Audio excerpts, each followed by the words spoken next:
All right. Let's start the study session.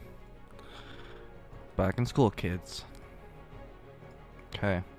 I've just been making a table of game releases from both Activision and Blizzard for the last 5 years from fiscal year 2022. And the reason why I choose that is because it's easier to conceptualize their products.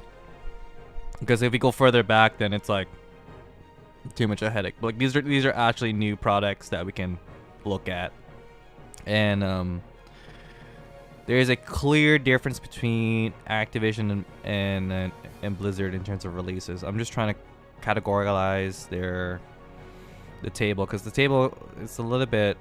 I'm just like copying and pasting from Wikipedia, right? And I'm just trying to see what it looks like, what's actually happening here. So in this case, I still need to expand on Activision. The reason why Activision has so many more games released and published is because it's most likely due to their licenses. They have the acquired licenses on these platforms. That's the only reason why. Like in terms of their own products, it's not a whole lot. And I'm going to probably highlight that when I continue on my research here. Hold on. Clear contents. Oh shit. Paste. I want to match destination. Get rid of this reference column. Oops. Clear the contents. So overall, from my understanding, in total amount of hours I spent in looking into this, like overall the company performance wise doesn't look that bad, but I don't like the how much how should I word this?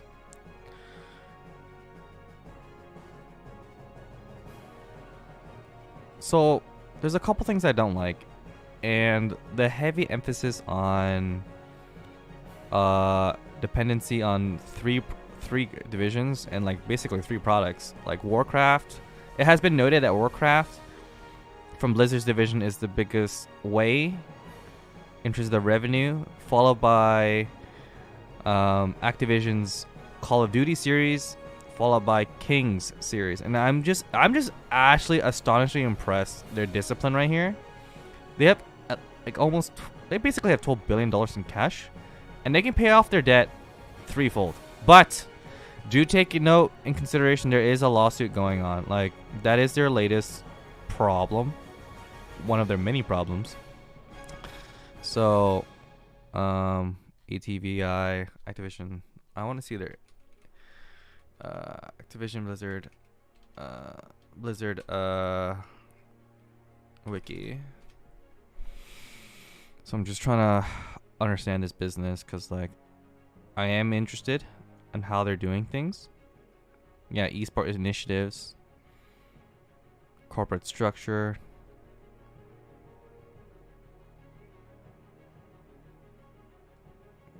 digital disputes.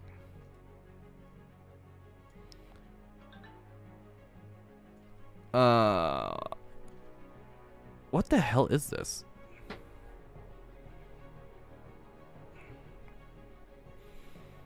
Wait, what the hell's going on here?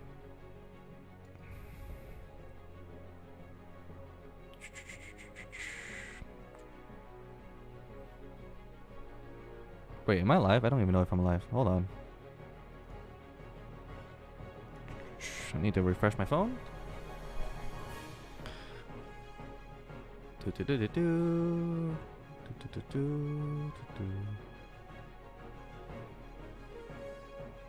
Okay, I am indeed live. Okay, great.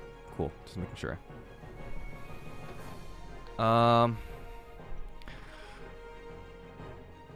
Worlds Incorporated has already challenged NCSoft for its MMO in 2008. Companies ultimately settled out of court by 2010. Worlds Incorporated launched a formal lawsuit against Activision Blizzard, including both Blizzard Entertainment and Activision Publishing, in March 2012, stating that Call of Duty and World of Warcraft infringed their patents.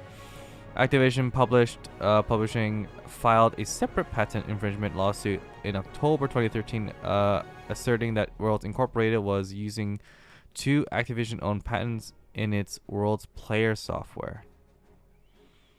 But this lawsuit was dismissed with prejudice in 2014. In Worlds Incorporated case against Activision, the judge issued a summary judgment of Activision's favor, as they had demonstrated that Worlds Incorporated had demonstrated the technologies of their patents in their client programs Alpha World and World Chat, released before the 1995 priority date, though this was related to filing irregularities that were subsequently corrected by Patent Office. Activision did not challenge the updated patents through inter parts review. And subsequently, after a statutory 1-year waiting period, Worlds Incorporated filed a subsequent lawsuit against Activision, asserting that Call of Duty Ghosts violated their resolved patents. Later, Worlds Incorporated stated that it intended to add Bungie to the lawsuit, contending that Destiny also fell afoul of their patents. Bungie subsequently filed 3 IPRs with the Patent Office for each of the 3 Worlds Incorporated patents. At the core of the lawsuit, while Bungie initially won its IPR ruling at the USPTO on appeal in September 2018, Worlds Incorporated won a ruling questioning whether Bungie had legal standing to file its IPRs. The new Worlds Incorporated case against Activision Blizzard was heard in October 2014 with Bungie's IPRs pending at Patent Office. The judge put the trial on hold pending the outcome of the IPRs. Worlds Incorporated challenged the IPRs of the Patent Office as they did not include Activision as a interested party, a requirement that would have been necessary given the publisher-developer relationship between Activision and Bungie. Patent Office did not accept this argument and subsequently agreed with Bungie's IPRs that portions of Worlds Incorporated patents were invalid. Worlds Incorporated appealed to the Federal Circuit Appeals Court, challenging the validity of IPRs due to the lack of Activision involvement. The Federal Circuit ruled in favor of Worlds Incorporated. Wow, dude, these guys are hard. What the hell? Invalidating Patents Office decision. Worlds Incorporated, which is reviewing the IPR's consideration of federal. Worlds Incorporated with abstract ideas that were not sufficiently transformative by legal. Dude, who is these guys? I'm not gonna go through that rabbit hole, but holy shit, they have the balls to sue for how long? They've been suing for like over a decade. What the hell is wrong with these guys? I'm actually curious who's this company. Wow, they have so much balls. My God. In early 2010, Activision fired Vince Zampella and Jason West, 2 of founders of its studio Infinity Ward, on the basis of breaches of contract and insubordination. The move caused several other Infinity Ward staff to resign, as Zampella and West created studio Respawn Entertainment. Wait.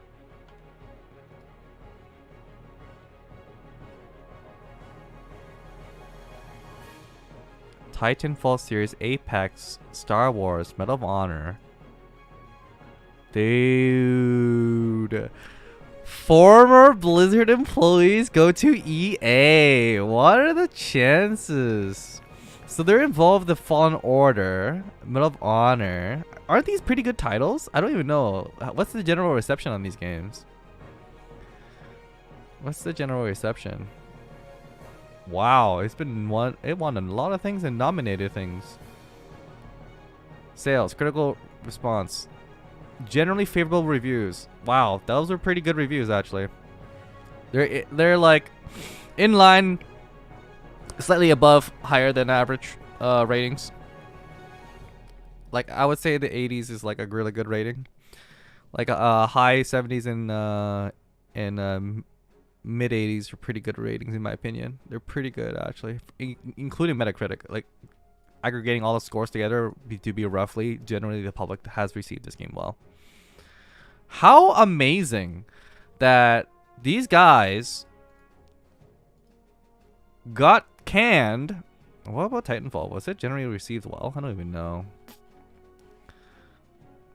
It received pretty well actually. overall, it was good reception. So these guys are actually core veterans. I would say. Oh, did I close it? Yeah, I closed it. These are actually core veterans that left the company, which is pretty amazing in my opinion.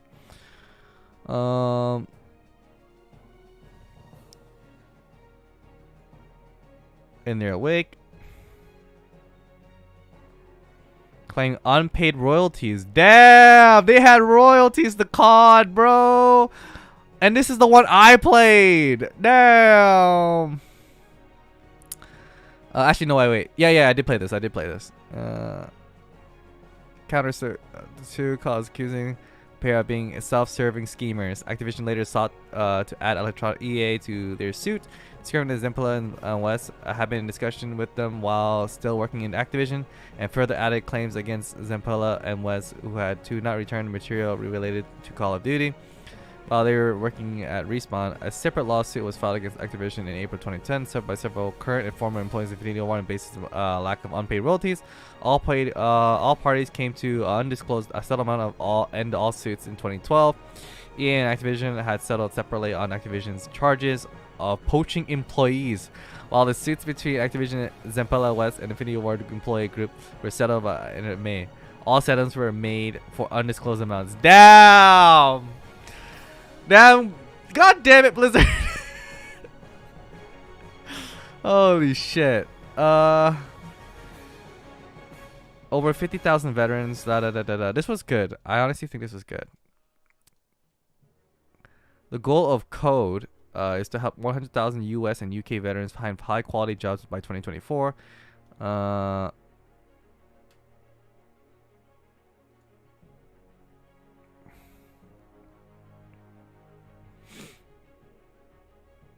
Define high quality. I don't know what that's supposed to mean, but that's pretty good though. So like, again, this cash reserve, I find it questionable. Is it really cash they're holding on to, or is it just from previous ventures that they were planning to do but canceled? Yeah, this is 2013, and they've been hiring throughout that time. What is this? Esports initiatives. Esport division.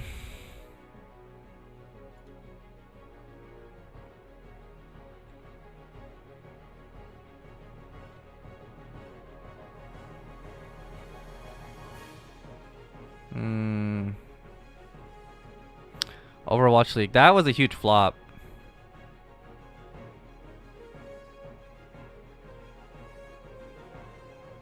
This was a huge dumb thing. This is a huge disconnect how esports should be run, in my opinion. Because the thing about North America is that it's not Asia. Stop trying to be Asia. Like literally, esports will never be as big as in Asia. It'll just never happen, in my opinion. Because like the amount of, because you have to consider like the competition for grabbing people's attention, right? And video games is still, in my eyes, even though it's more generally received, there's just a wide breadth of it, right? It's just like movies. So it's the same thing. It's like people getting tired of like watching like Marvel movies, right? Like the era for esports, in my eyes, was at peak probably season 4 and 5 of League of Legends, and that's it. And maybe a couple like years where I think Dota 2 did really well. But overall, in my eyes, in the last decade, those are the only notable esports events, in my opinion, that garnered enough attention to the public, in my eyes. Because you gotta consider other things that happened in that time. And there's things like Game of Thrones, House of Dragon, ironically enough, elections, right? The Joe Biden and President Trump situation, like their election, their run. So, and also like a bunch of Marvel movies. Like again, you gotta consider other things involved if you think about it when it comes to esports. Esports is not that big. It's overhyped and overevaluated.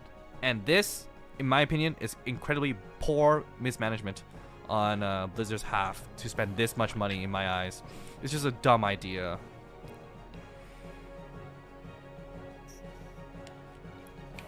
But at the same time, it was an interesting approach, right? Because it was definitely different than the current way how League was doing it. But at the same time, like they should have made a risk assessment. They should have like kind of piloted it instead of just like going all in on it. But at the same time, like, 2020 in hindsight, like it was a good idea. At the same time, it was also Blizzard's fault for mismanaging the game because they didn't make it exciting. Because again, with the difference between sports, like traditional sports, it's the same damn set of rules, just different players sometimes. Whereas gaming, there's always a different set of like rules. There's always a different set of, well, I wouldn't say rules, different set of characters with a similar premise of the game, but you know, it's not like.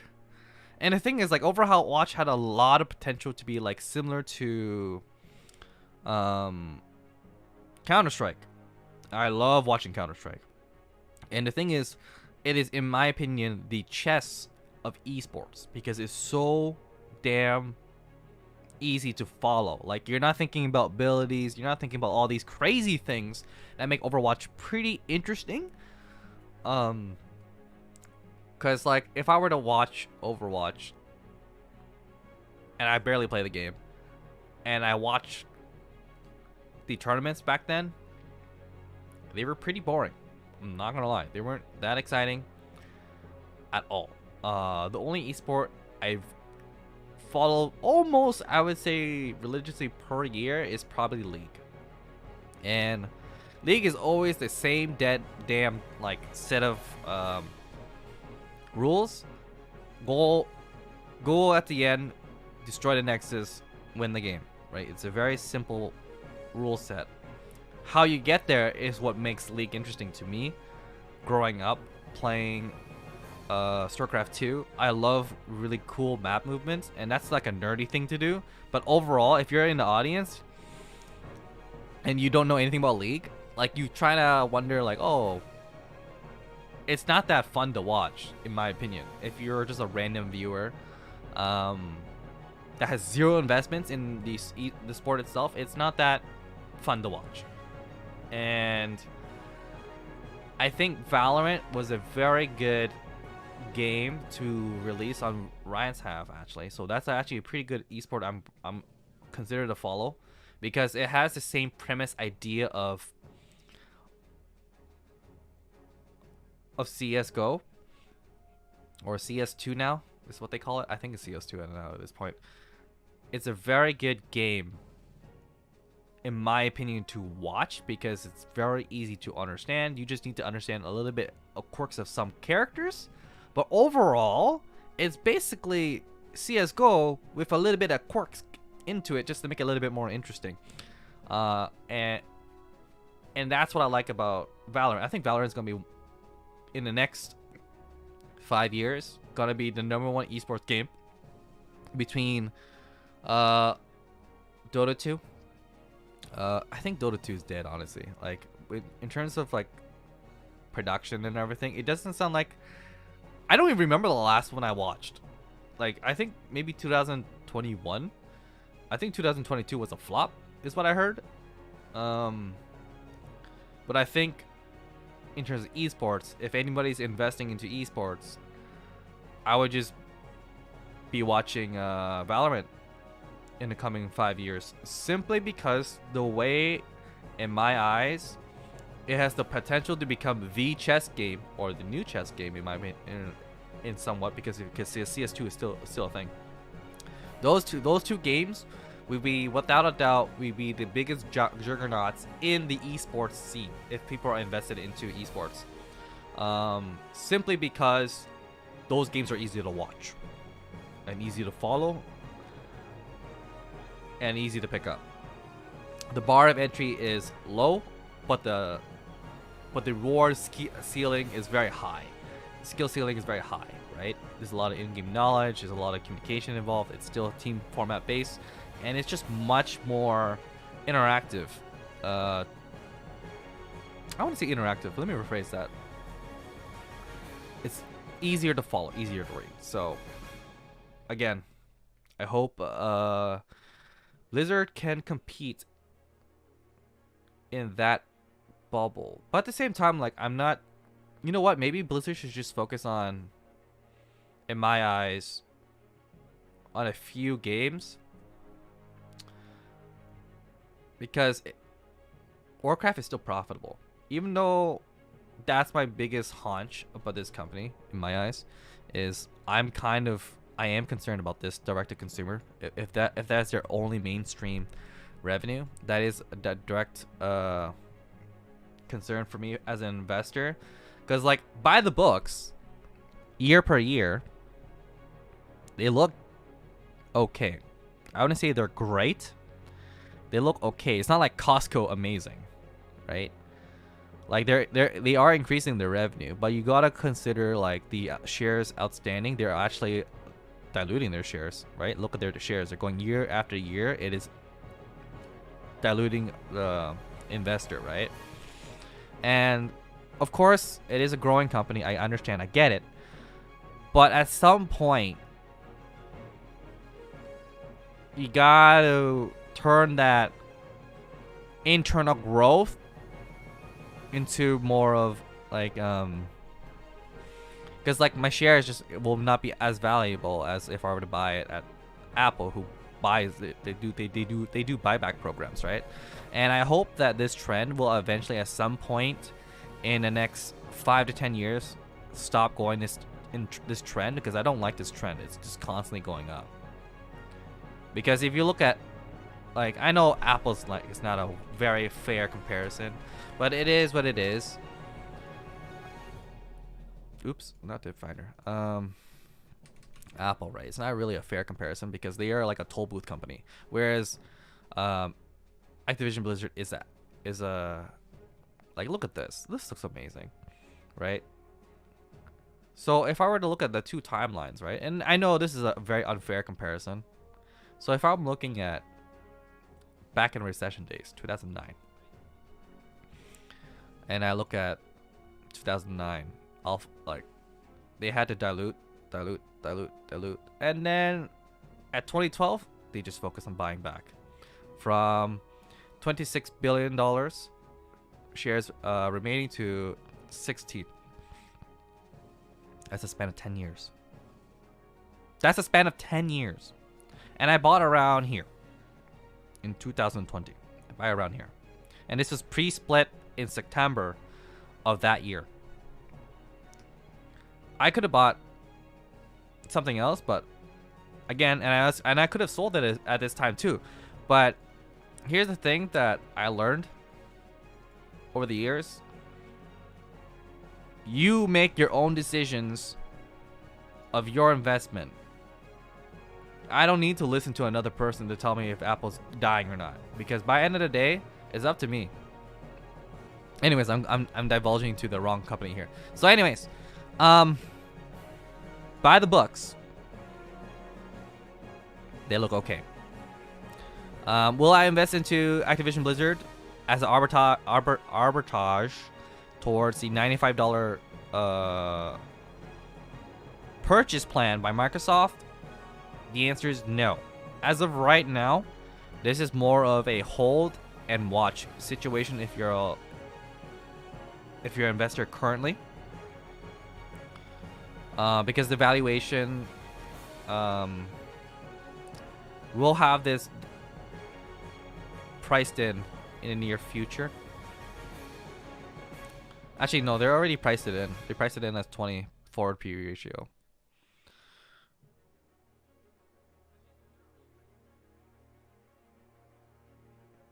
But I love this. I love this balance sheet. Not balance sheet, but the balance they have right now. I'm gonna read their balance sheet more again. But I love seeing no negatives in their debt. Unlike some companies that I know. I know this is cringe. But that looks bad. I'm sorry. Oh my god. I'm not sorry at all. That's so dumb. This company's garbage. Yeah, they're net negative of $200 billion in debt. The cash reserve is only $100 million. How the hell is this market cap bigger than freaking Blizzard? What? Are these people crazy? The valuation is insane. Negative 4,000 for... Oh my god, this company is terrible. Year over year, 33% negative. Revenue. This is annual by the way. Yeah, they're just doing bad and worse. Oh my god, this is actually bad. Okay, that's interesting. Their shares are outstanding. They still have 99 million shares on float. Oh, these are price to earnings, price to sales. What is going on here? They just increased their capex just like that. With what sales? What sales?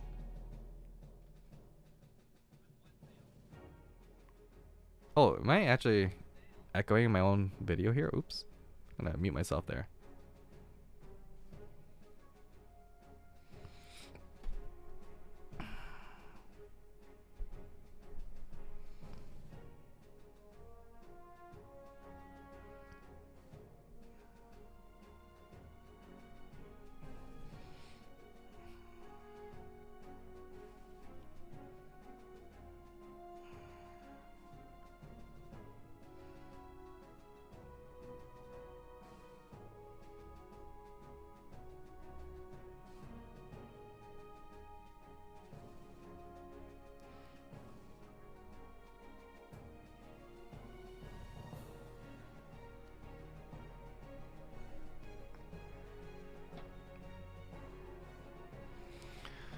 Okay, reading balance sheet. Okay, I'm getting distracted by other things here. But overall, those are my thoughts.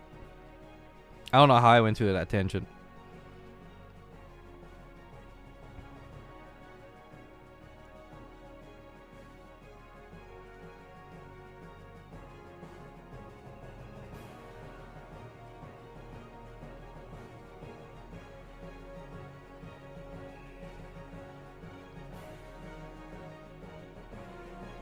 Activision is the publisher. Blizzard's for development. King is his own development division. So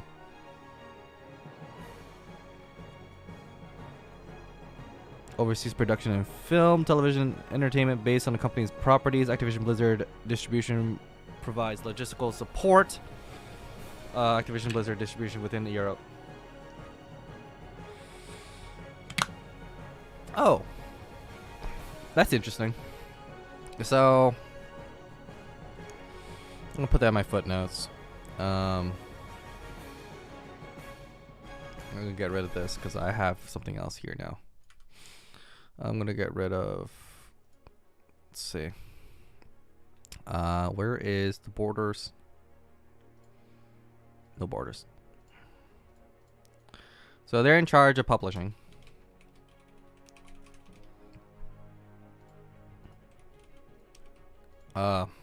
Kind of like the R&D department.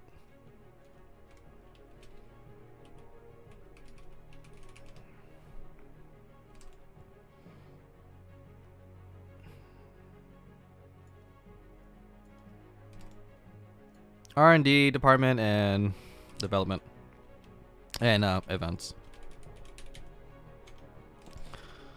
And King is just basically the mobile division. That makes sense.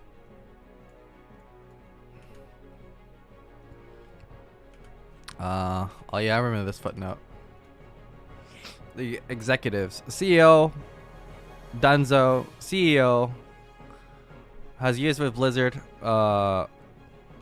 Finished term in April.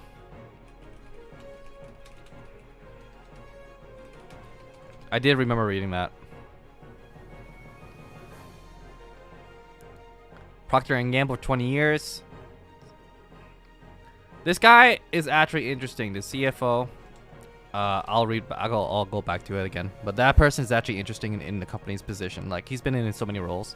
And at CLO, I have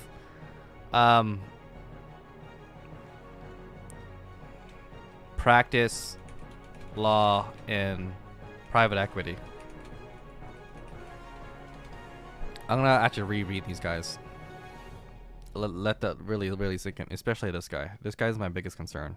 Out of every single executive there, that's my biggest concern.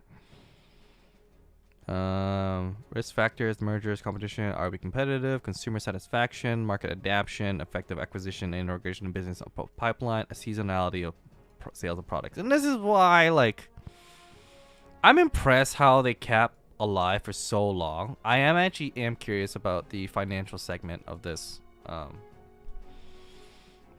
company.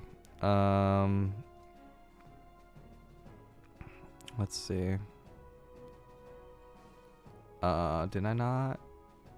Where's this one? Nope. Nope. Nope. Nope. Nope. Nope. Nope. Total sales return. Oh, total shareholder return, sorry. I don't know why I say sales. Nope. Oh, wait. So their CLO is named Grant Dixon. I gotta research this guy. Probably gonna do it off stream. Grant Dixon. He's this one is my biggest concern. Anything private equity is just bad news.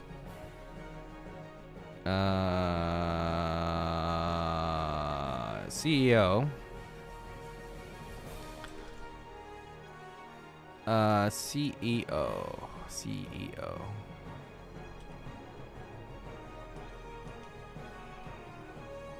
I believe he's finished his term.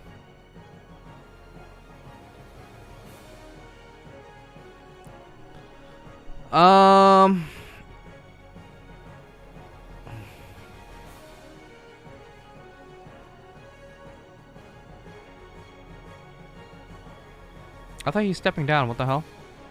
Unless I read that somewhere else. Pretty sure this guy's stepping down.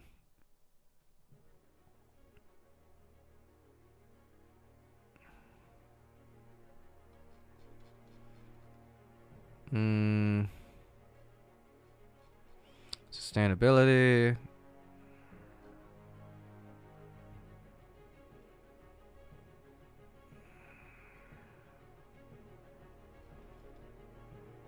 Nope. Nope. Nope.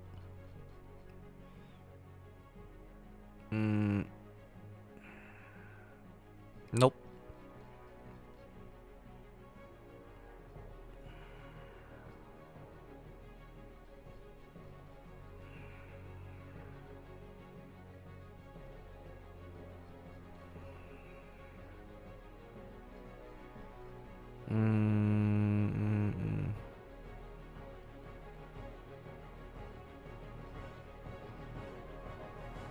Huh, I must have read wrong.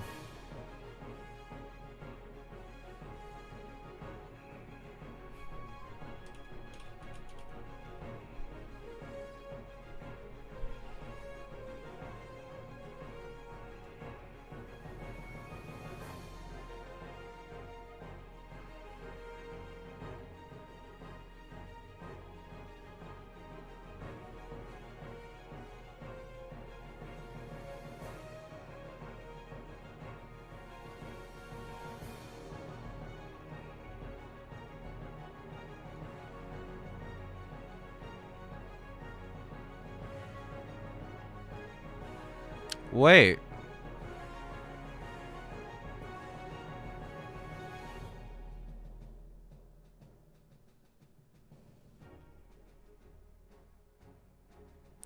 On behalf of County of York Retirement Fund versus Robert A. Kodak,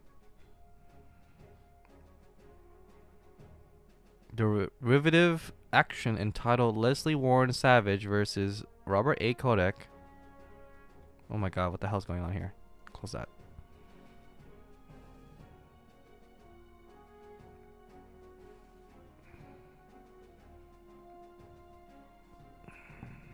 Tao Luke.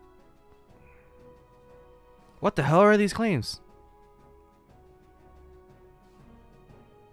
It's a number of current. Oh my god, what the hell? Breach of fiduciary duty, corporate waste, unjust enrichment. What the hell is this? Section 4A exchange act based on allegations similar to the CRD matter. And in the securities class action, the company is named as nominal defendant. Amended complaint in current case was filed in January 7th, 2022, and in an order dated. What the hell is this shit? Filed second amended complaint in June. In an order September 22. Granted defendant's motion to dismiss the second amended complaint with leave to amend. For a third amended complaint, defendant's motion to dismiss the third amended complaint in an order dated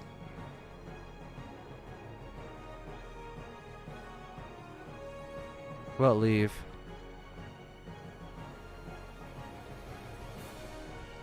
Settle previously disclosed investigation. What?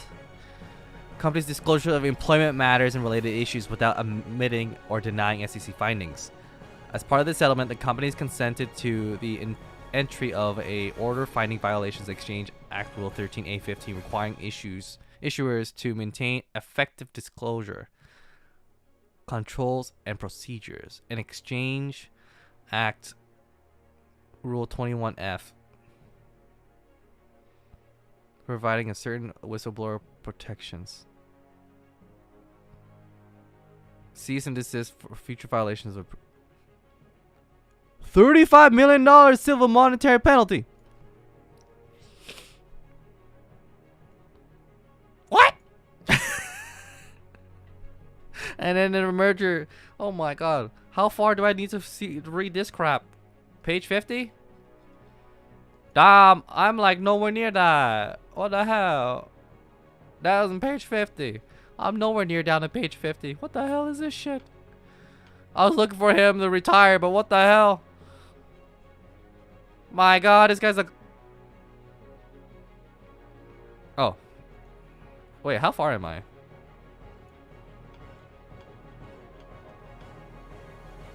Where am I? Here? Nope. Yes, I read this part, I think. What the hell? Did I not read this? Yeah, I already read this part. God damn, I read this part too. Oh, wait. No, I didn't read this part. Okay, okay. Like, I maybe read like some of this on another page. Risk factors. I don't think I have read that part. Have I? My god. Okay, anyways. I'm getting distracted here. Damn it, Bobby. Wait, maybe it's here actually. In their filings?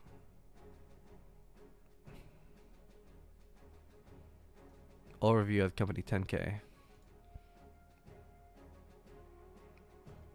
Did I not read this? Or am I reading this right now?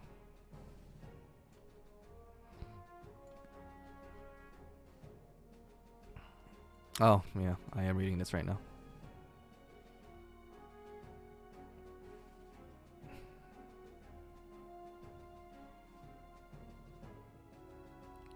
I'm actually curious about this.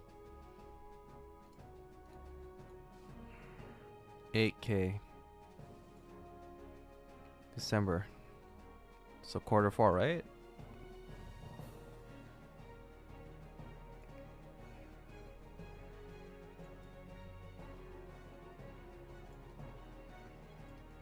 Oh, these are the shares.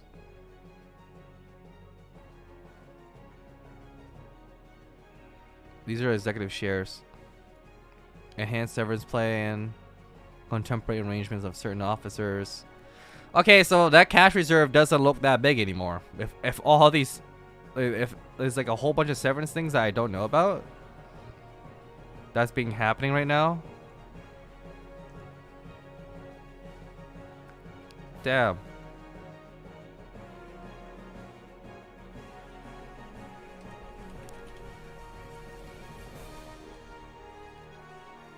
Can I not find codec in this, like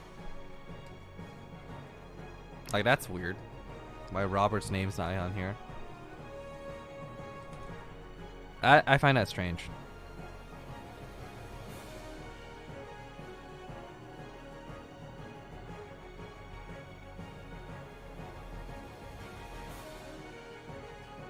Oh wait, report of unscheduled material events from our corporate event. Oh.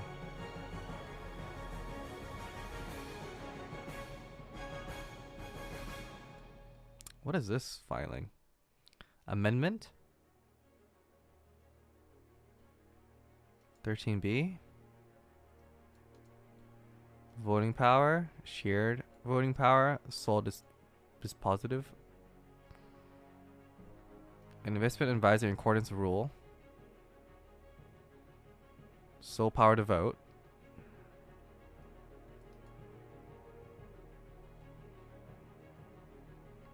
Capital investment investors. J. Wong Chung. Who?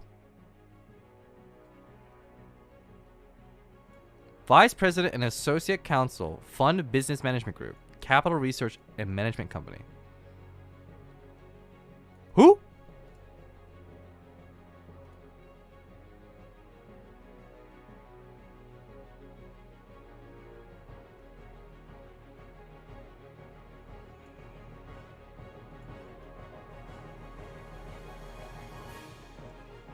I don't think this is the right person. Nope. It's some Canadian person. There we go. This is what I'm looking for. Capital Research and Management Company.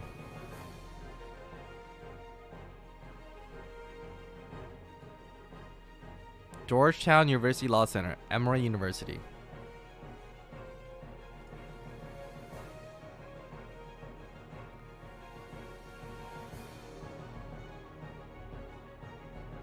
The hell is this crap?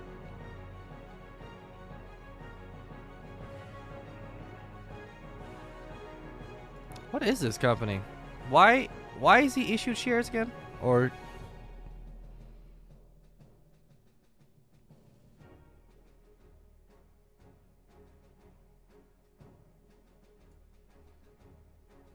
sole power to vote or direct to vote? What? What is this? Name of person filing.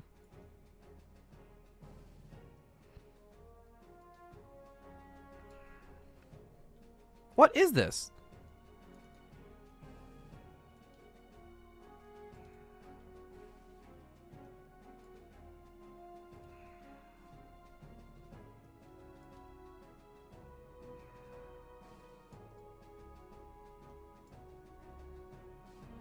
Who is this person? Number of shares beneficially owned by each reporting person with.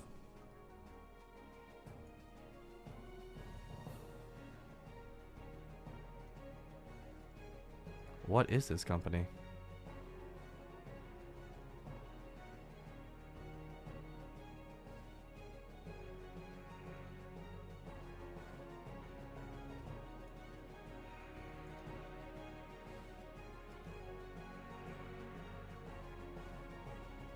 Oh no, what is this? Is it a private equity firm?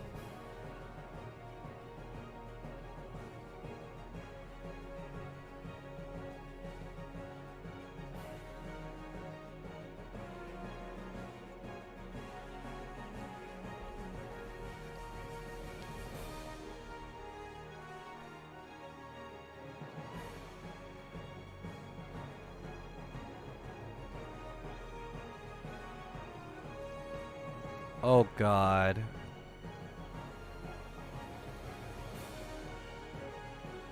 That's a lot of money. 2.6 trillion under management.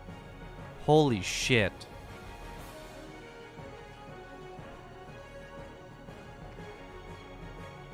And what the hell is this?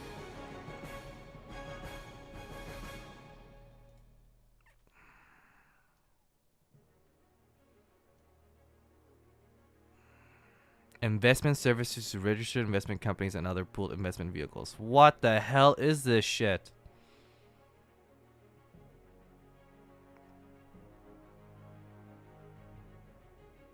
Oh my god, this is too deep. This is too deep. I need to stay focused on what the hell the company is. I'm getting distracted here. I need to see. I thought this guy's finished.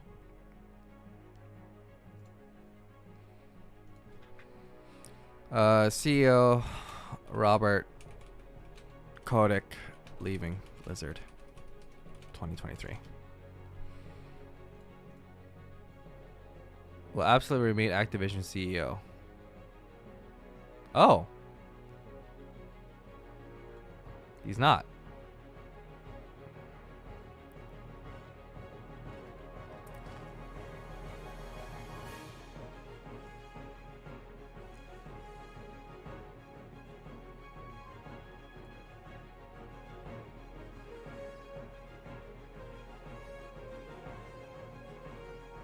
All right, so okay, so I definitely misread the situation. So he actually isn't definitely gonna stay. He's not leaving. He's staying.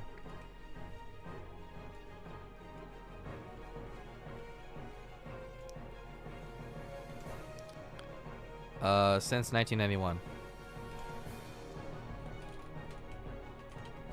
He's been around.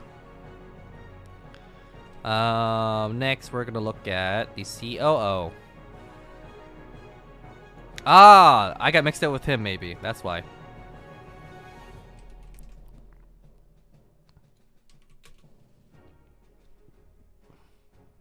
And he was in since 2020 to 2023. Yeah.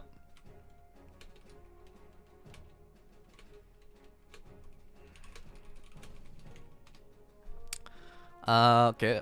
That's the COO, CEO, CFO. Since 2021 April.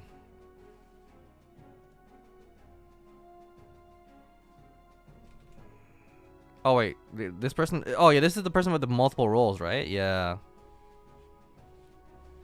Armin.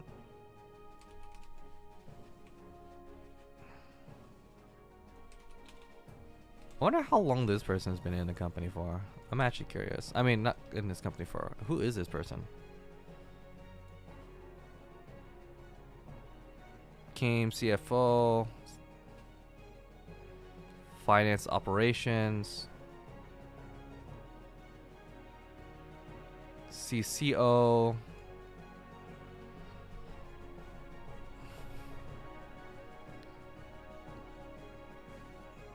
Sustained values based on growth of company's business. He worked globally with leadership from across the organization to understand opportunities, risk in order to create optimal business plans and financial systems.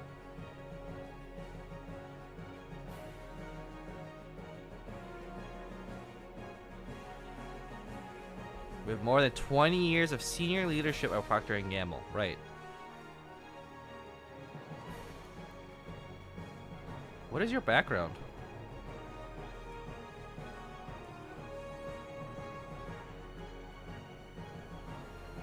He's a CFO, CCO, COO, CFO.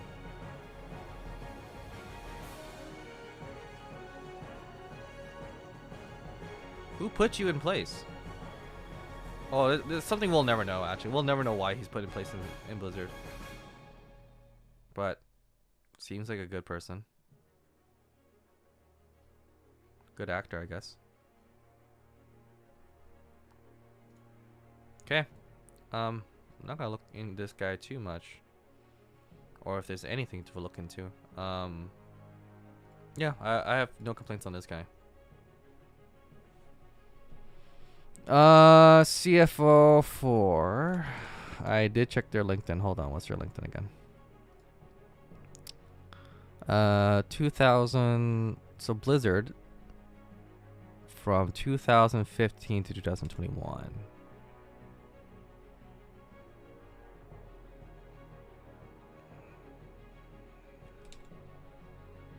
'15, 17, 17 to 21. 15, 17, 17. COO? 2021, I guess. CFO 15 to 17. Yes. COO. I'm gonna reword this. This looks confusing. 17 to 21. Oh. Oh, okay. This guy had 2 roles. That's why. 2019 CCO.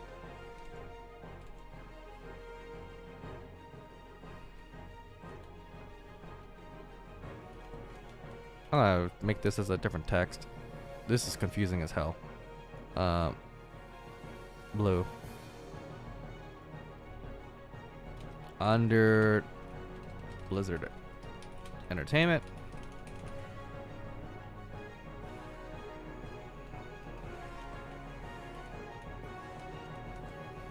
Um, 19 to 21. And now full-time 21 to now.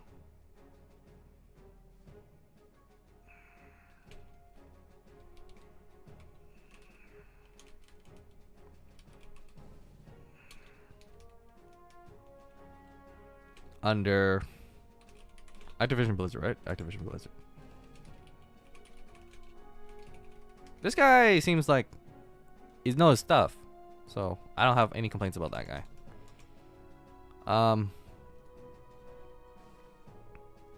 don't like seeing private equity. Early in his career, Mr. Dixon practiced law at Kirkland and Ellis in Washington, D.C.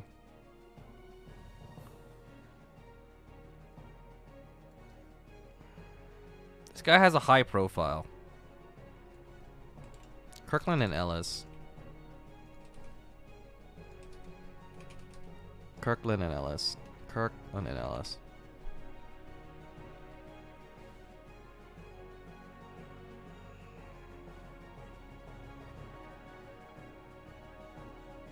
Most elite law firms and is recognized for exceptional service to apply in private equity, M&A, and other complex corporate transactions, litigation and dispute resolution, arbitration, restructuring, and intellectual property matters. I don't like this word right here. I'm concerned.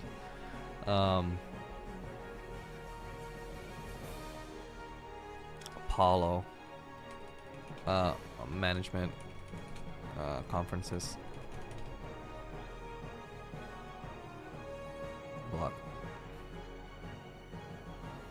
Conference events.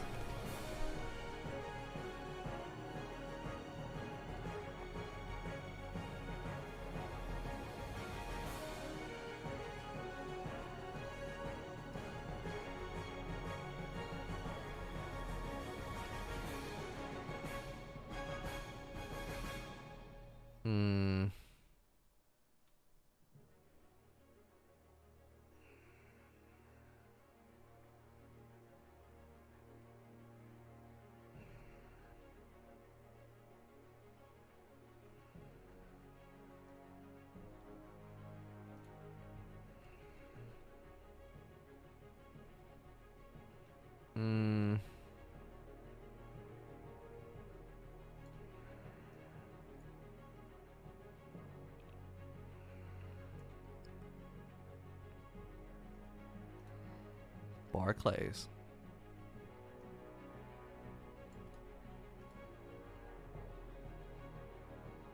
Okay, I'm going through like a wrong rabbit hole here. Hold on. I gotta go back to what I was doing.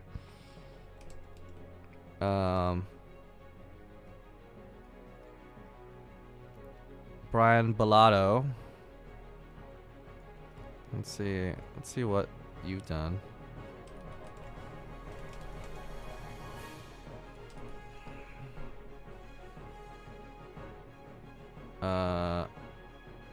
CAO.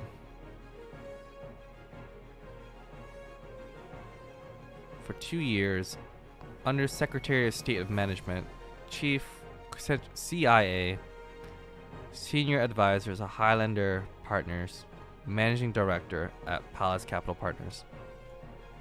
Wait, hold on. Oh my god, that scared me. Alright.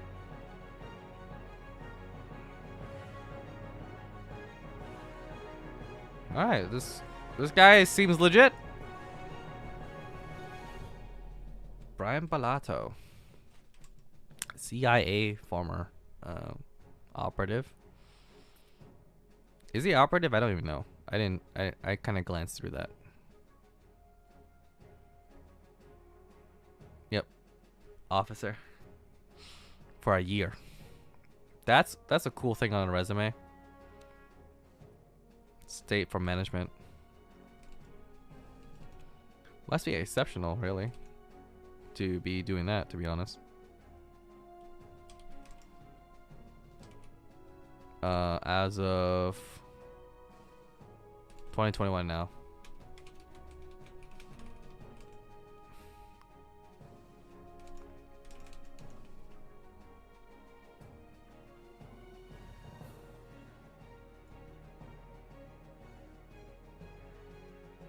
He's a lot of like very short terms actually.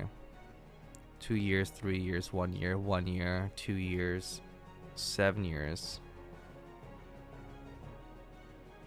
I never heard of this company before. NFAB? 9 years. Wait, how? 7 years Army, 3 years consultant. And then just out of nowhere you'd become this? I mean, I guess if you start the company, yeah, you found the company.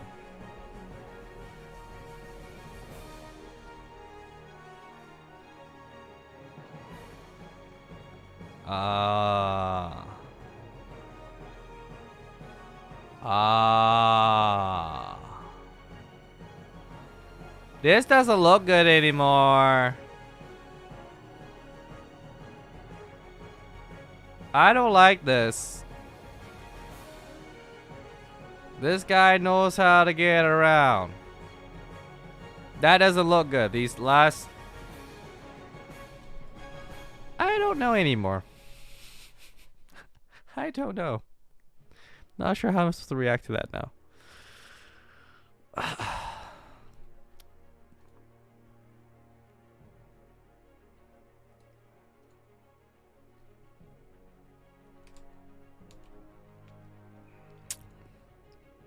This guy is dangerous. Worked in the private equity sector.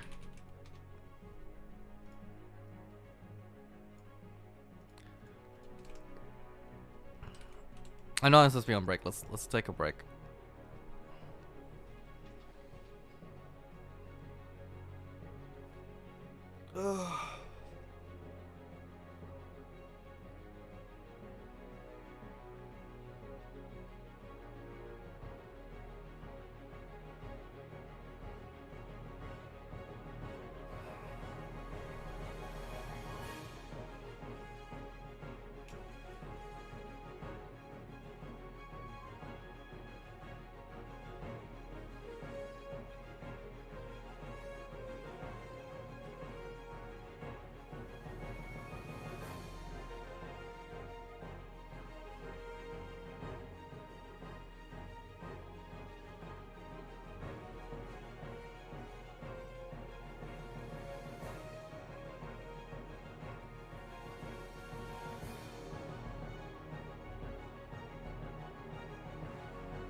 All right, let's get back to it. Back to the grind. Oh my god, I'm getting swept up way too much by this private equity stuff. But, you know, it is what it is. Because I definitely don't know too much about private equity at all, unfortunately. So, okay. Let's check out balance sheet again. Man, there's so much to read. I'm like so kind of overwhelmed, really. There's so much crap to read. But one at a time.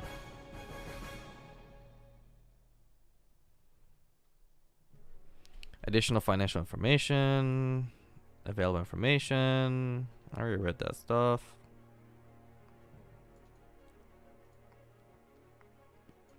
Already read this information. Already read. Oh yeah, okay. So I did read these things. So yeah, I did read all of this.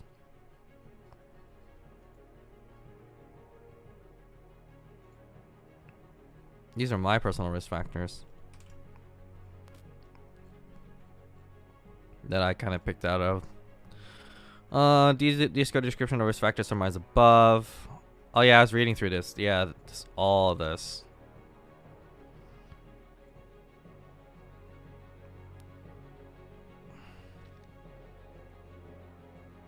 We are subject to certain in covenants. So, comment on this.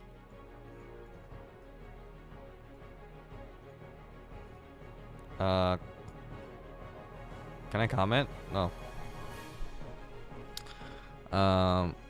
Merger, and covenant. Lots of financial stress that I will eventually find out through their balance sheet. Announcement and pendency of the merger may result in disruption in our business. Yeah. Increased burden of management, internal blah blah blah. May not be complete within expected time frame. Yeah. This is the consequences that happens if it doesn't go through. Yeah. Like, they go through hella detail on this crap.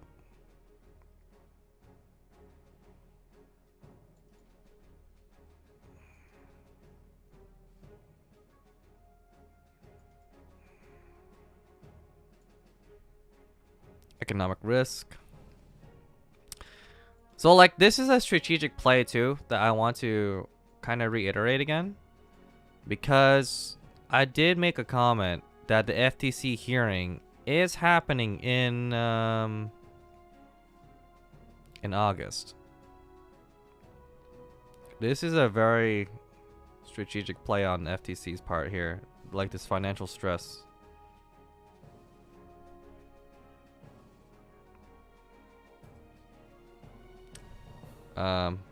Where's the highlighter? That's not highlighter. That's drawing tool.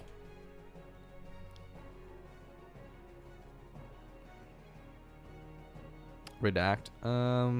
Highlight text. FTC hearing August 2nd. I don't know what happens. I'm actually curious.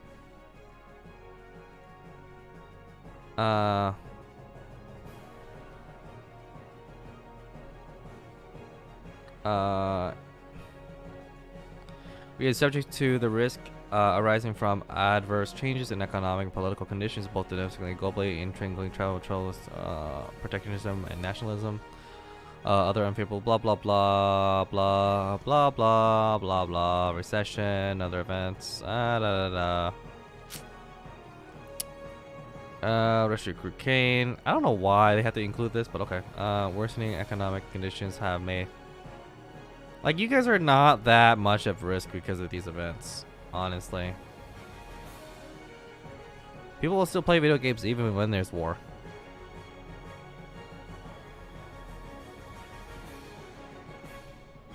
Like, business move on.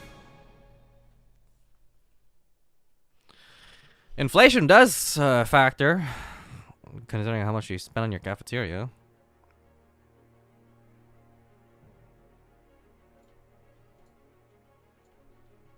If general economic conditions decline. No, it's just you being outcompeted. It's not even just economic reasons. You're just being outclassed.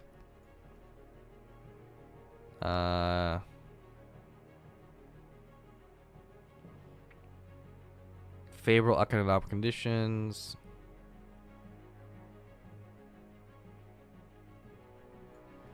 Fluctuation in currency.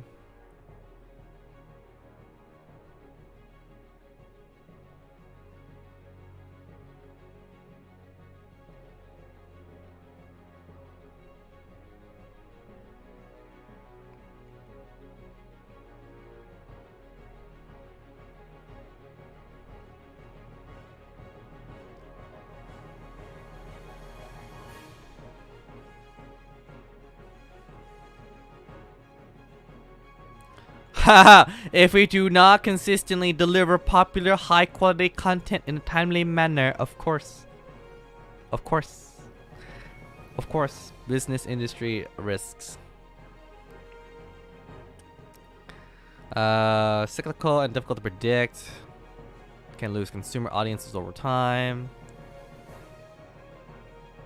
When the games refresh and new content and other enhancements.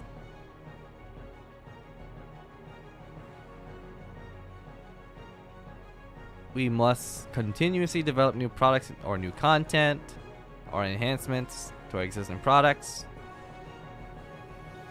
May not be well received. Oh, I love this comment right here. That's funny. May not be well received. Very true. With previous expansions prior to Dragonflight. This is a funny comment, honestly, in my opinion. I find it very funny. Regarding quality, performance, integrity of our products or services are high. Brands, games, services, business practices, wide variety of reasons. Such negative reactions may not be perceived. It is within your control. Just make a good game, guys. We are not subject to legal proceedings regarding the workplace concerns. Oh. Part 2, item 8. And become subject to additional similar legal proceedings in the future.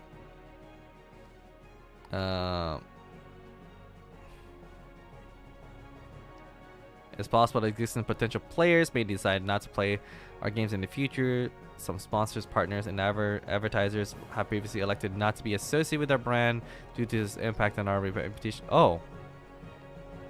Oh, that's interesting. That means it has happened.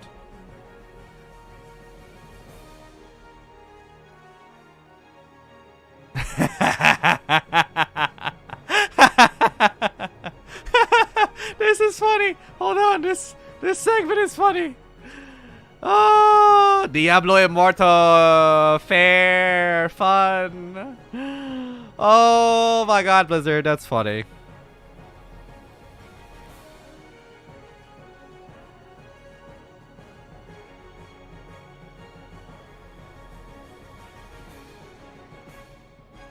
These quality controls are subject to human error. I know how you can solve this. I know how you can solve this right here.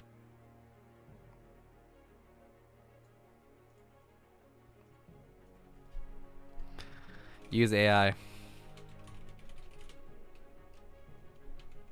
Problem solved.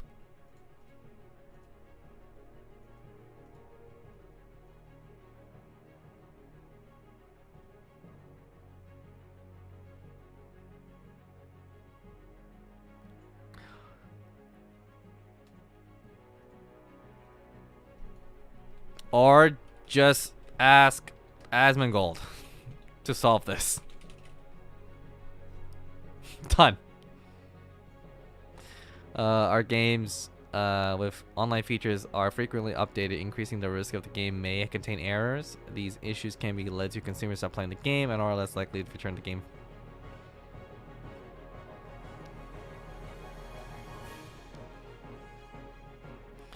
Wait, how far down is this?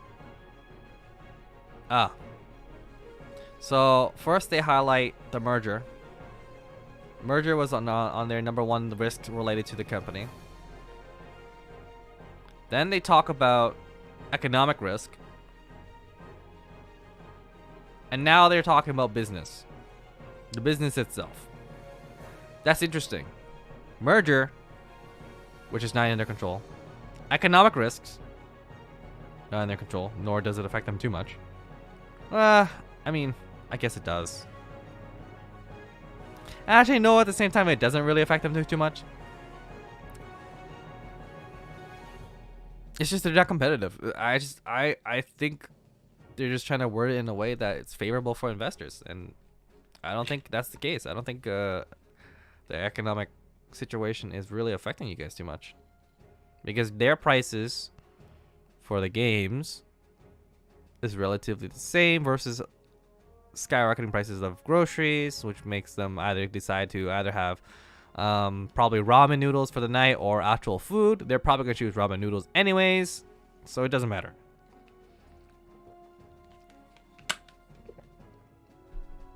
Oh my god, that's my water bottle's a little bit wet. I don't want my table damaged.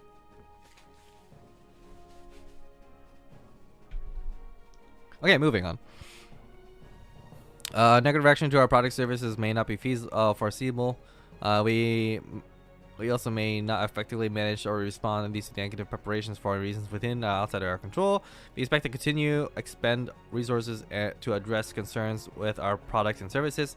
Negative perceptions could arise despite our efforts, though, and may result in loss of engagement with our product and services, increased scrutiny of the government bodies and consumer groups, and our litigation of any.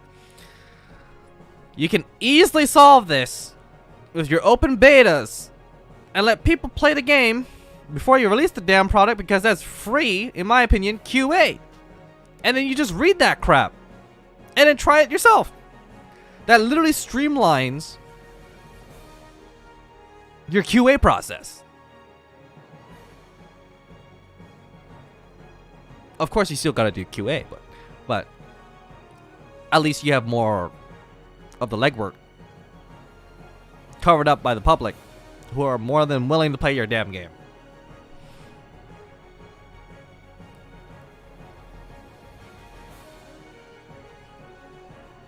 Because that's like the only unique thing about this business compared to other industry, is that you can literally get these people to play your damn game, QA for you, read their reports, regardless stupid or not, sift through that crap, and then do the bugs yourself, exploit it, and then fix it.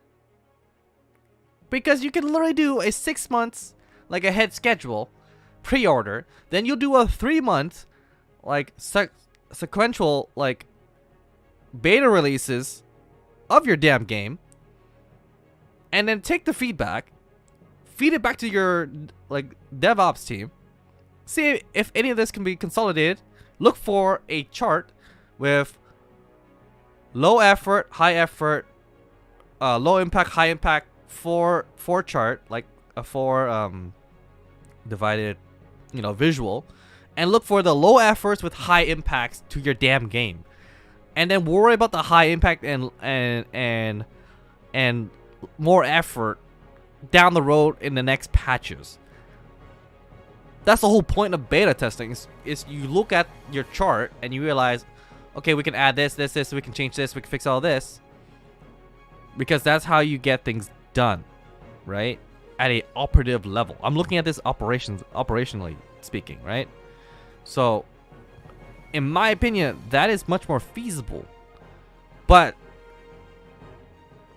then again, the amount of manpower to read through all that crap required is quite heavy in my eyes. And you need some experienced veterans to sift through the crap real quick. Because if you're doing, let's just say, a 10,000 soft launch beta, that is potentially, if every single person were to report, it'd be 10,000 reports to read through. And God knows how long they are. So, yes.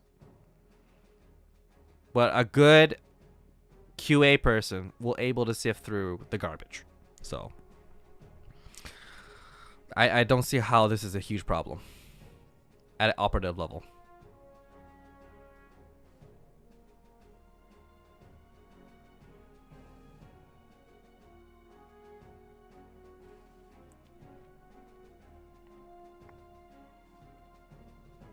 Again, I want to see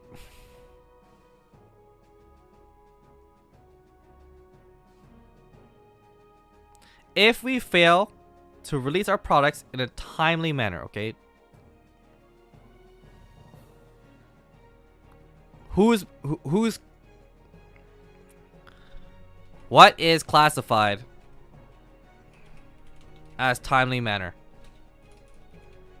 releases? When you are like a big dog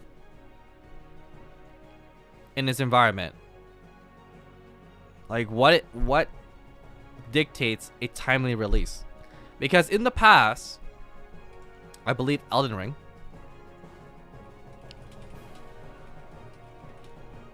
delayed.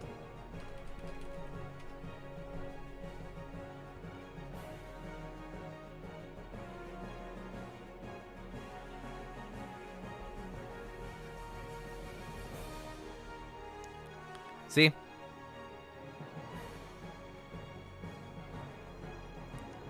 You can delay it. You can delay your launch. And this became game of the frickin' year.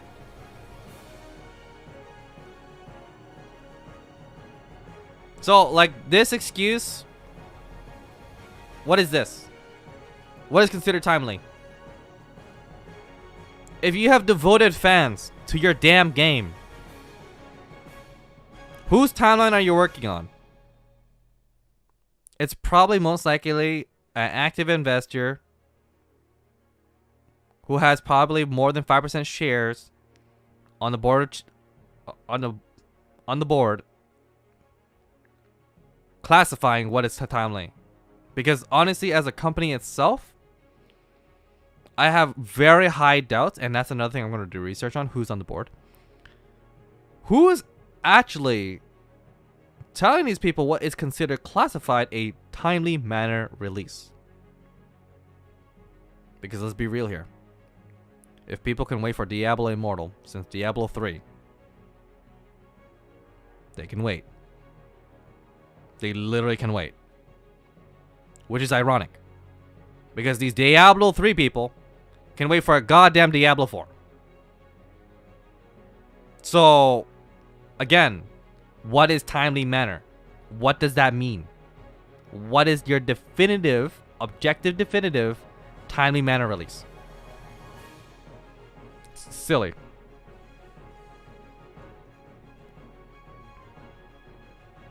And again, like, I do want to reiterate, like, this is from their games, their releases, okay? These are their releases. And there's, of course, Activision has released some games. But again, their main focus... Oh, I should probably fix that. Their main focus is on publishing. So, and their other revenue is mobile gaming. Like, they can literally wait on this crap. They have great IPs. They're just doing poor management in my eyes.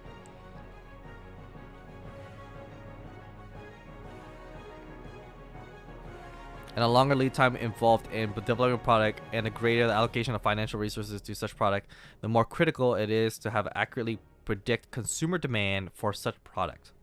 If our future products do not achieve expected consumer acceptance... Okay, guys.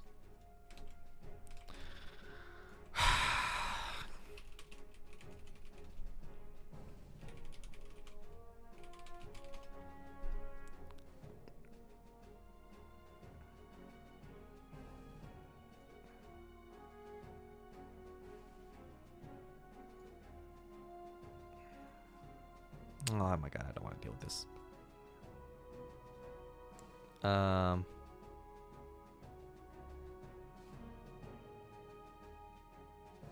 guess we're under NAFTA.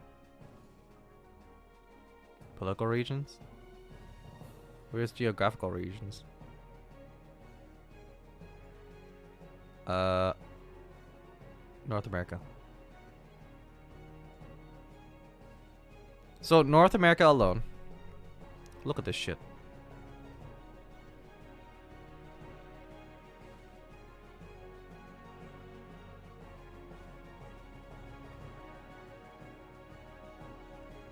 God damn it. But anyways.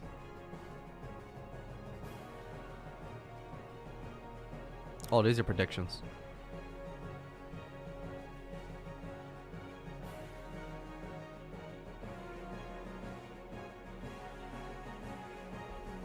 Wait, in-game advertising? What the hell is this shit? Oh, wait. Those don't look like actual... I want actual hard stats. I don't want... What the hell? Reports.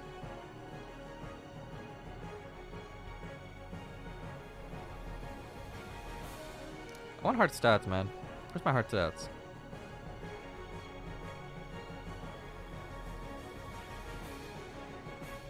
I don't want prediction, guys. Come on. Forecast number of gamers. In the billions.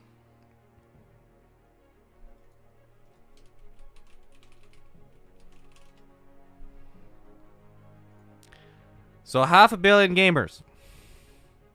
You're telling me you can't get people from this goddamn chart. There's that many gamers.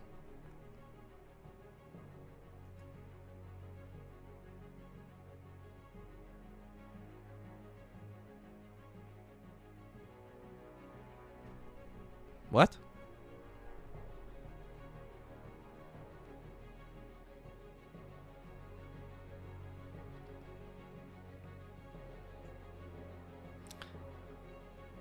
Forecasted growth revenue per company. Remember this.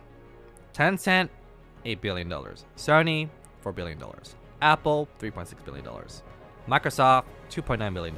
NetEase, $2.5 billion. Google, $2.4 billion. EA, $1.9 million. Nintendo, $1.8 billion. Activision Blizzard, $1.6. What the hell is going on here? 1, 2, 3, 4, 5, 6, 7, 8.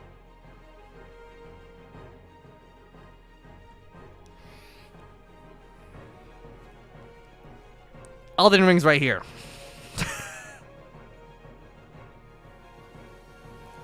I believe Elden Ring is part of Bandai, is it? From Software.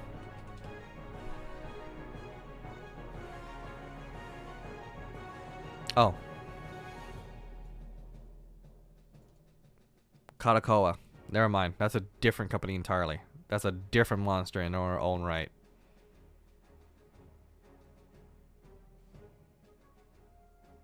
Yeah, they are a very different monster, Katakoa. They're definitely not going to be listed here.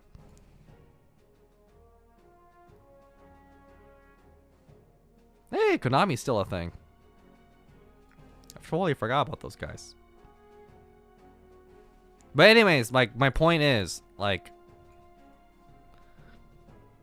I mean, this is top 25 companies in terms of forecasting, but, like, it's not really that relevant.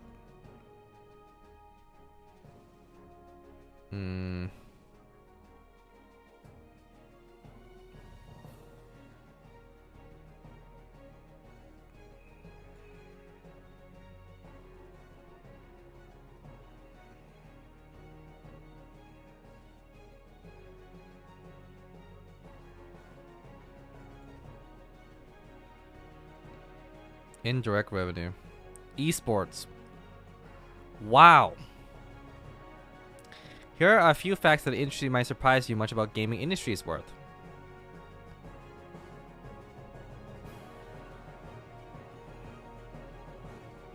This part, I'm not surprised.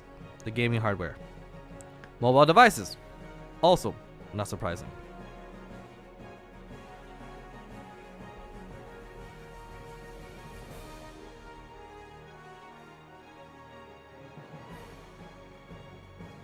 Mobile games and software, mobile game ads, mobile handheld console, hardware or software.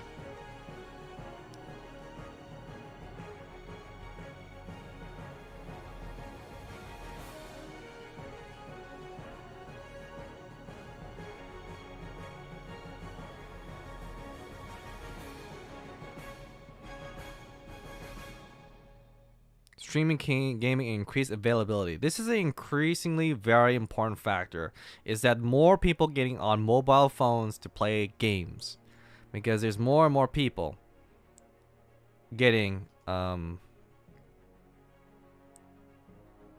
Asia LA claims the most gamers. Really, what?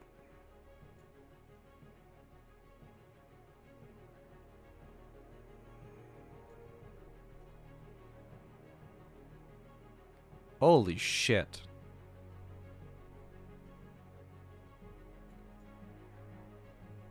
Holy shit. I totally forgot about China, actually.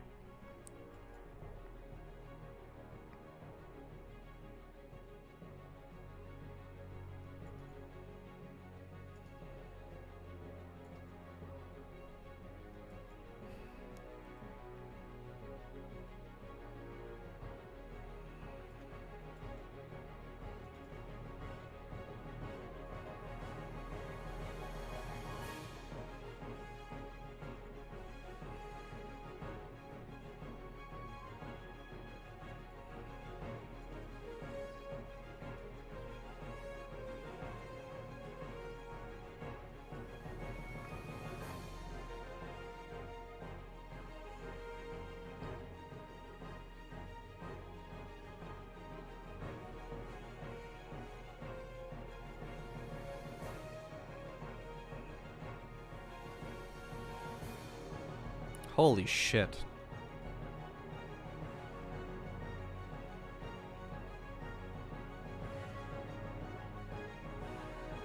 Oh my god.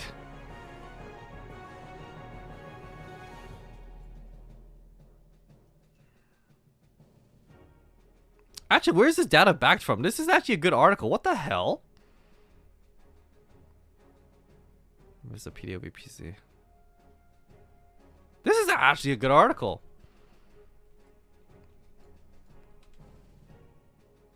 I'm gonna...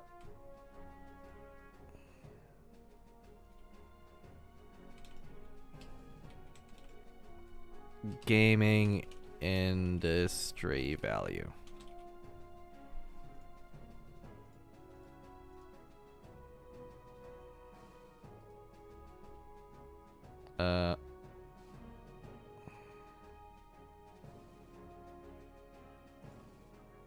Okay, whatever.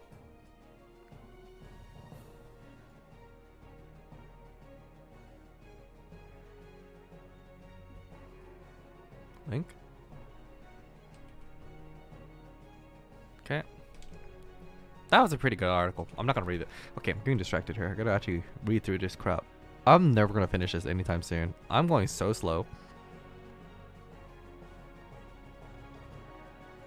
But then again, I have a huge complaint about this. Like, it doesn't matter.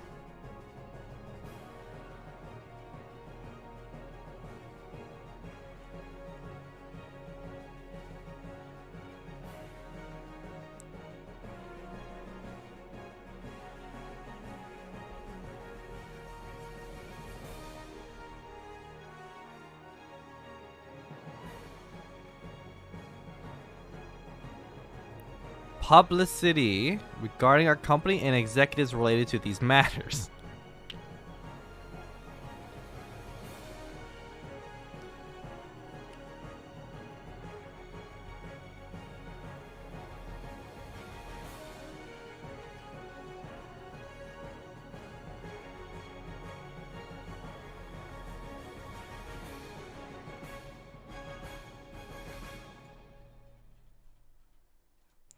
If they do, yeah.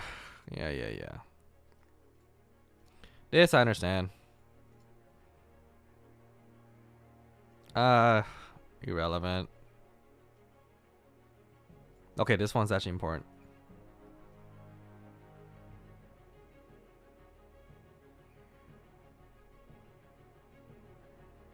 Wait. How big of a difference between Sony and Sony? I thought it was SOE for some reason. They have a 110 billion market cap. Holy shit. But hold on. That's a lot of debt. They just flooded so much money. They were flooded with money. But 2022 shows otherwise the amount of accruing debt involved. What's their free cash flow?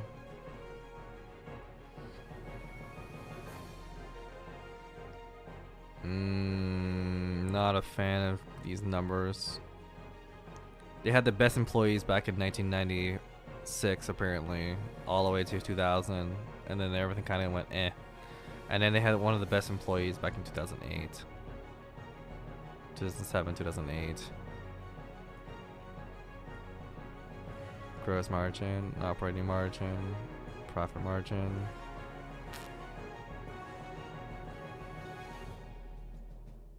That's interesting. Cash and debt.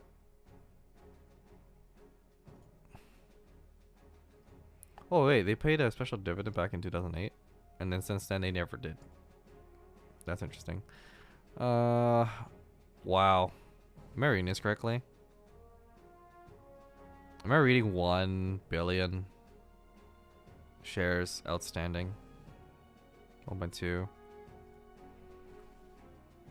That's a lot of dilution. CapEx. Their operating expenses actually decreased in that year and made less revenue. That's actually interesting. Their free cash flow. I actually don't trust this number simply because I need to know what's their stock-based compensation. Free cash flow per share. Those are insane numbers. What the hell? The free cash flow looks insane since 2010. What the hell? It's a trajectory going like this right now. That's Sony. What about Nintendo?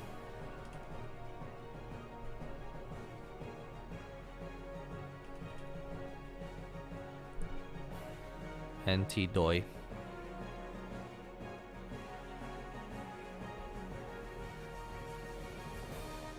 They're traded on the what exchange? I don't even know what exchange they're being traded on.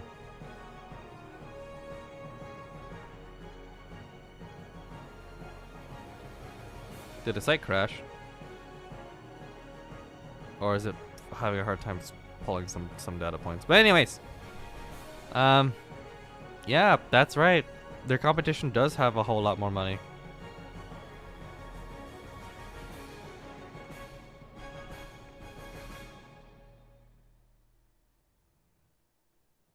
For commercially desired properties.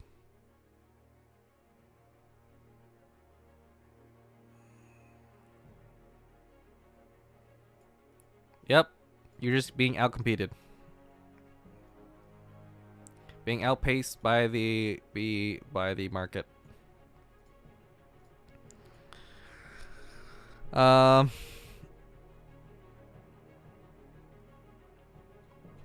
competitive environment.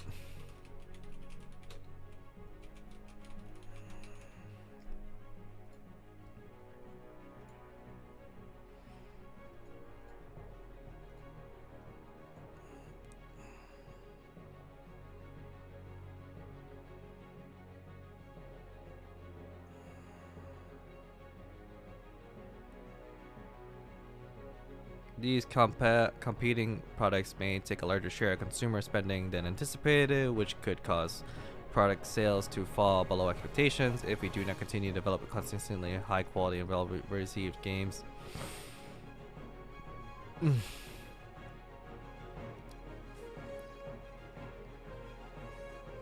In addition to best-selling products, could compete with the other games.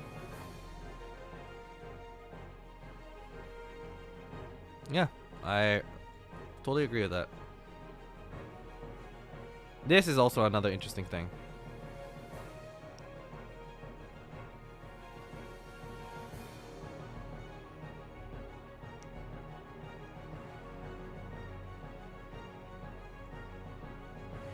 Wow, what the hell is this I'm reading?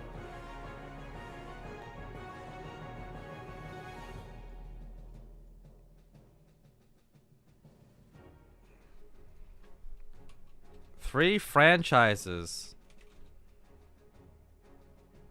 are responsible for 79% of company net revenue.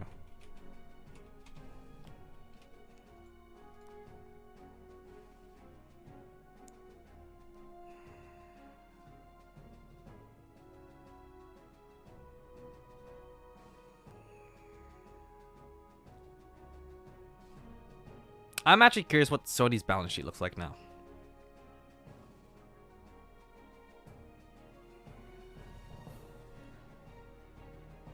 Ah, unionization. One or more unions has their exclusive representative for collective bargaining. The Communications Workers of America now represent a unit of quality assurance employees. Oh, these are QA.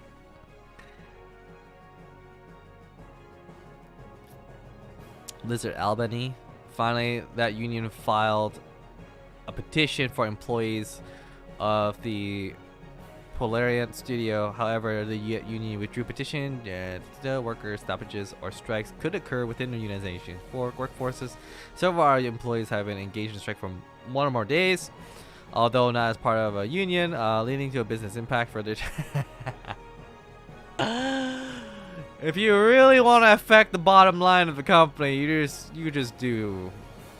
do exactly that. You just go on strike and just don't work and make money on YouTube, farm content, continue your make that revenue from YouTube to fund your lifestyle while also being on strike. Yeah, that's a reasonable outlook. What are they responsible for? Careers.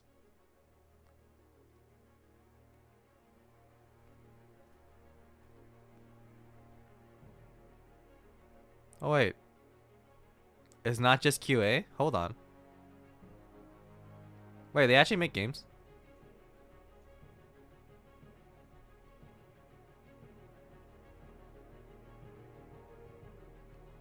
What the hell is this? Spawn protection has been temporarily disabled in Battle Royale while we investigate a issue. Whoever's on all of a problem, take some PTO, please. Wait, what? We work on Warzone 2, Battle Royale, and other Call of Duty titles. Account. Oh, they're the COD guys. Oh. Based in Wisconsin, founded in 1990, 1997. Oh, so they've been around for a while. Responsible for creating Heretic, Hexen Beyond Heretic, Human Head Studios.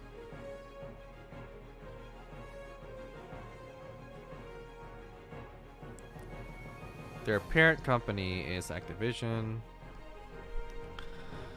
A group of QA testers from Raven Software successfully organized a union known as Game Workers Alliance with the vote of being 19 for and 3 against. In June 2022, CEO Bobby stated that the company would recognize the union and begin negotiations with.